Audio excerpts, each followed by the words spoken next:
The stories of graduates who are unable to gain employment or set up their own businesses are many.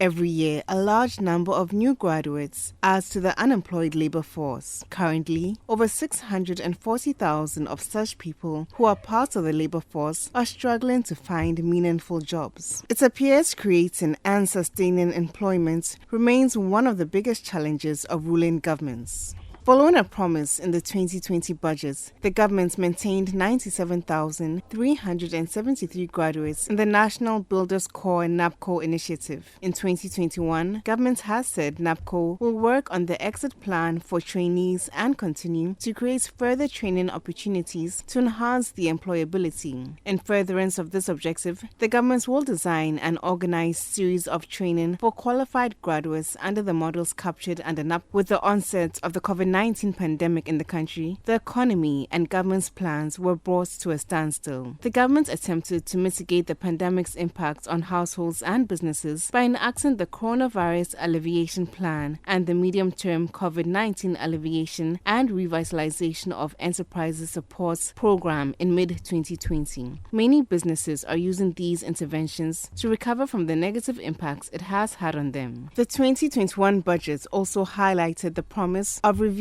and optimizing the implementation of government flagship and key programs such as Planting for Food and Jobs, which the Agric Ministry says has created jobs for over 2 million people as at 2020. Also, the Ministry of Trade and Industry on the One District, One Factory initiative, which has so far seen 104 factories in operation, has led to the creation of over 150,000 jobs. Some analysts have, however, doubted the accuracy of these figures due to unavailable data. Economist and lecturer at the University of Ghana Business School, Dr. Patrick Opoku Asumin, in an interview with Citi News says, taking into account the number of job losses that have been witnessed in recent years due to the banking sector cleanup and the lingering COVID-19 pandemic, governments must work hard to create more sustainable jobs with its flagship programs. This is a country that we struggle with the public sector wage bill. So why do we want to absorb more people? And by the way, I'm sure you've heard recently people come out to complain that NABCO workers have not been paid. Instead of all those government programs, NABCO, NYEP, I wish that we had focused on how the main flagship programs, 1D, 1F, I wish that we have spoken carefully about what mechanisms or what arrangements we have so that people are now going to those areas because those are more sustainable. So, let's now hear from labor expert Senior Ajabing. The current agitations about the public sector wage increments, the 4% that was announced, has not gone down well with the public sector unions. And so there are some, undercurrents brewing in the system. And I think that it will be the opportune time for the finance minister to assuage the fears of the employees.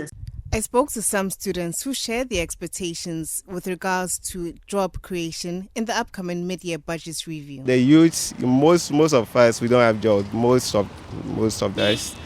And what we are expecting is that, you see, and even in the public sector now, even before you are able to get a job, it has to be with a connection, you're paying bribes and all that.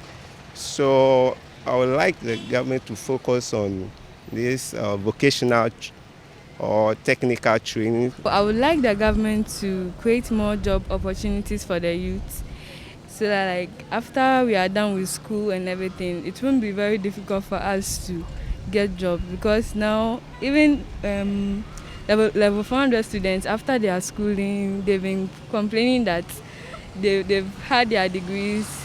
The degrees are very good, but still they are not getting jobs and other stuff. I think if him and then the government provide more jobs for the youth, I think that one will be much more better for us. At least we will not have the need to worry about what we're going to do in future and all that. So him and then the government providing more jobs. That is what is actually our need right now for the youth. To help, I think that we students need more skillful ideas in studies, and then we should be able to have greater ideas and be more skillful in every aspect of studies.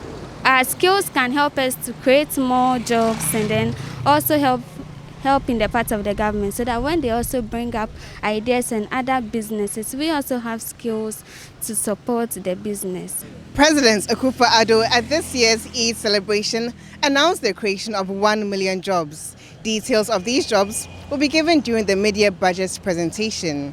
One thing remains certain, Ghanaians will be eagerly awaiting to hear these details, plus other interventions that will lead to job creation. Reporting for Citi News, I am Anita Kisimiriku.